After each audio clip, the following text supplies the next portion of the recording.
Welcome back to the Factor Uncensored. Would you use artificial intelligence in place of a therapist in the flesh? Snapchat has partially rolled out an iBot feature on some apps, and some people have reportedly used the bot for some instant therapy. Our Isiah Factor executive producer, Matt Horn, who's new to the show, tested it out recently, asking the bot a hypothetical question. I beat someone's ass. What should I do? The bot immediately responded with some advice to make amends for that ass whooping and even suggested seeking an attorney. Can AI be helpful in someone's mental health journey? Let's bring in Dr. Angela Jones to address. You're laughing at this, sorry. right? The questions y'all ask are hilarious, so yeah.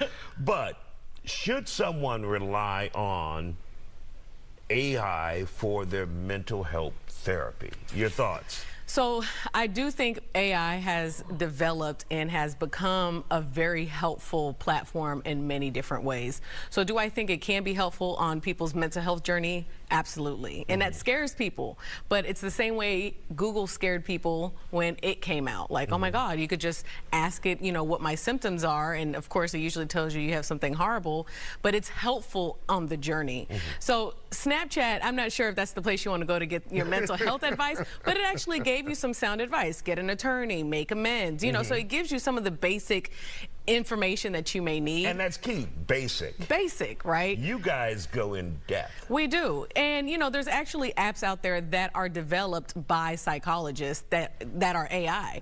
So there's actually an app made by Stanford psychologists, and it can imitate what empathy sounds like.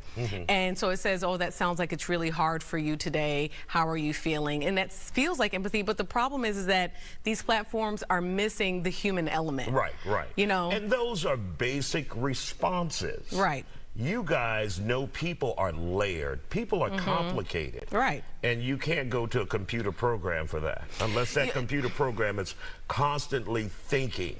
It's constantly updating. Right. So as long as you are constantly using that app, it is using the information you gave it yesterday and it's using it today. And it's constantly learning who you are. So it does feel like it's very intuitive to you, but again, that human element is missing.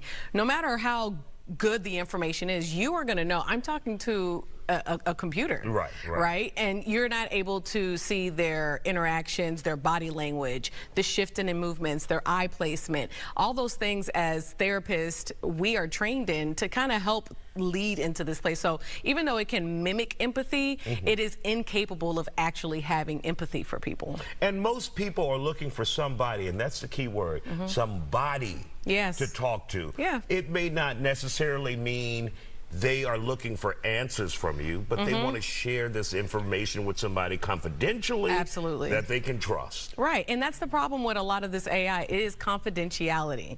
You are not guaranteed that in AI, right? You sign paperwork with us. You're right. I didn't you know, think about HIPAA that. violation. It's going to use your information to help the next person. Now, am I saying that they're going to give the name? No, but you really don't know what they're going to do with your information. It's out there now. So if you're saying that you beat someone's ass and you did that, well, now someone could, I don't know, government or something knows that you're a violent person, and we don't know how that's going to be used in the future.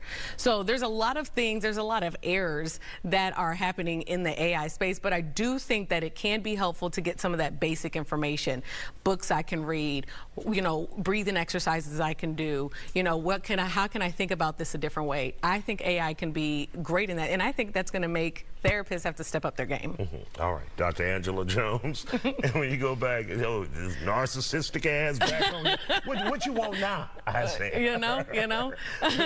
All right, Dr. Angela Jones, and of course you can find her on all her social media platforms.